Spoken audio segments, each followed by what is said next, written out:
Assalamualaikum warahmatullahi wabarakatuh. Perkenalkan, nama saya Dimas Aditya dengan NIM C0B021029 kelas E perpajakan. Di sini saya akan menjelaskan tentang konsep pencatatan dan pembukuan perpajakan.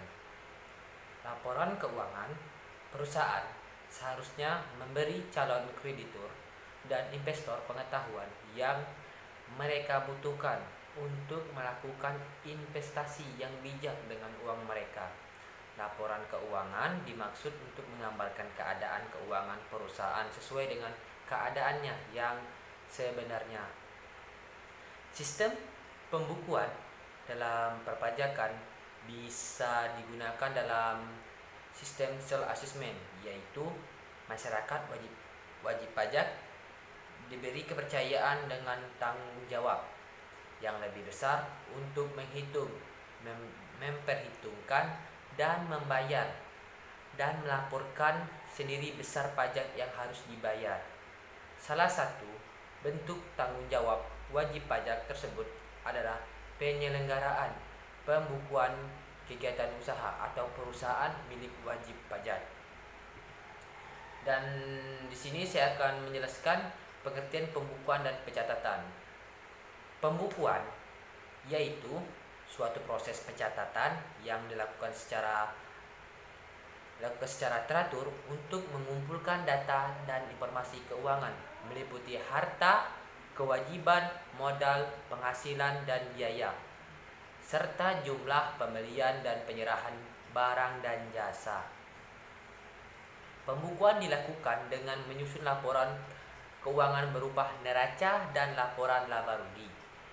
Sedangkan pencatatan adalah pengumpulan data secara teratur tentang peredaran atau penerimaan bruto dan penghasilan bruto sebagai dasar untuk menghitung jumlah pajak yang terutang.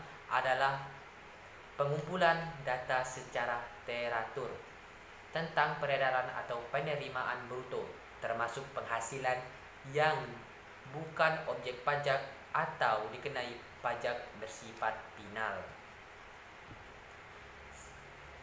Selanjutnya, syarat-syarat pembukuan dan pencatatan. Pembukuan 1. Pembukuan harus diselenggarakan di Indonesia dengan menggunakan huruf Latin, angka, Arab, satuan mata uang rupiah, dan disusun dalam bahasa Indonesia atau bahasa asing atau satuan mata uang selain rupiah yang diizinkan oleh Menteri Keuangan. Yang kedua, pembukuan harus dilakukan secara teratur dan diselenggarakan dengan prinsip atas asas dan stesel akrual atau stesel kas. Yang ketiga, perubahan terhadap metode pembukuan dan tahun buku harus mendapat persetujuan DJB, Dewan Pajak.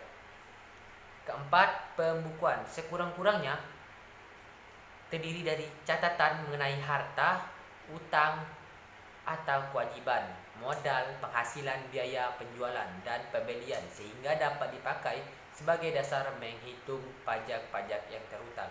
Yang kelima dan yang terakhir, pembukuan dengan menggunakan bahasa asing dan mata uang selain rupiah dapat diselenggarakan oleh wajib pajak setelah mendapat izin Menteri Keuangan. Dan syarat pencatatan ada dua, yaitu wajib pajak orang pribadi melakukan kegiatan usaha atau pekerjaan bebas sesuai dengan ketentuan peraturan perundang-undangan perpajakan diperbolehkan menghitung penghasilan neto dengan menggunakan norma perhitungan penghasilan neto. Dan yang kedua, wajib pajak orang pribadi yang tidak melakukan kegiatan usaha atau pekerjaan bebas. Dan selanjutnya, stesel pengakuan penghasilan. Stesel terbagi menjadi dua, yaitu stesel akrual dan stesel kas. Stesel akrual adalah suatu metode penghasilan dan biaya dalam arti penghasilan diakui pada waktu diperoleh dan biaya diakui pada waktu terutang. Jadi tidak tergantung kapan penghasilan itu diterima dan kapan biaya itu dibayar secara tunai. Dan yang kedua, stesel kas. Stesel kas adalah suatu metode yang menghitung didasarkan atas penghasilan yang diterima dan biaya yang dibayar secara tunai. Menurut Steselkas, penghasilan baru dianggap sebagai penghasilan apabila benar-benar telah diterima secara tunai dan dalam suatu periode tertentu atau akuntansi pajak. Biaya yang harus dianggap sebagai biaya apabila benar-benar telah dibayar secara tunai dalam suatu periode tertentu. Dan yang selanjutnya adalah syarat-syarat penyelenggaraan pembukuan dan pencatatan. Kalau pembukuan, yang pertama diselenggarakan dengan memperhatikan iktikat baik yang mencerminkan keadaan atau kegiatan usaha yang sebenarnya.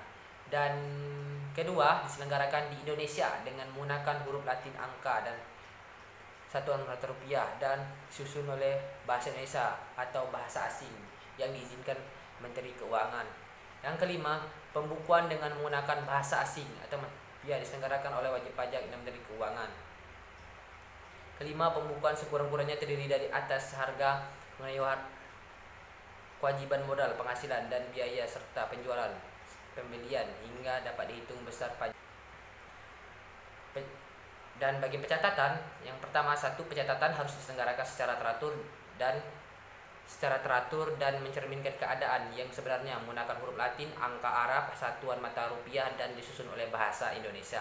Dan yang kedua, pencatatan dalam suatu tahun harus diselenggarakan secara kronologis. Yang ketiga, pencatatan dan dokumen menjadi dasar pencatatan yang harus disimpan di tempat yang wajib pajak atau tempat kegiatan usaha atau pekerjaan, bebas dilakukan secara 10 tahun. Yang keempat, yaitu pencatatan harus dapat menggambarkan antara lain yang pertama, peredaran atau penerimaan bruto atau jumlah penghasilan bruto yang diterima atau diperoleh. Dan yang kedua, penghasilan yang bukan objek pajak atau penghasilan yang pengenaan pajaknya bersifat final. Dan selanjutnya, tujuan penyelenggaraan pembukuan. Tujuan penyelenggaraan pembukuan dan pencatatan itu ada 4. Yang pertama, pengisian SPT, dan yang kedua, perhitungan penghasilan kena pajak. Yang ketiga, penggunaan PPN dan PPNBM. Yang keempat, penyelenggaraan pembukuan juga harus mengetahui posisi keuangan dan hasil kegiatan usaha pekerjaan bebas. Dan yang materi terakhir yaitu sanksi tidak melakukan pembukuan. Terdapat 2, yaitu yang pertama, pajak terhutang yang ditetapkan oleh Surat Ketetapan Pajak atau SKP akan dinaikkan menjadi 100%. Khusus PPh pasal 29 akan dinaikkan menjadi 50%. Dan yang kedua, jika wajib pajak pribadi atau badan memperlihatkan pembukuan atau dokumen lain palsu yang seolah-olah dibenarkan, tidak mengadakan pembukuan dan tidak memperlihatkan dokumen lainnya, maka akan mendapatkan pidana 3 tahun dan denda sampai 4 kali jumlah pajak yang tidak dibayarkan. Dan itulah hasil dari presentasi saya. Saya mohon, kalau ada salah saya mohon maaf. Wabillahi taufiq hidayah. Wassalamualaikum warahmatullahi wabarakatuh.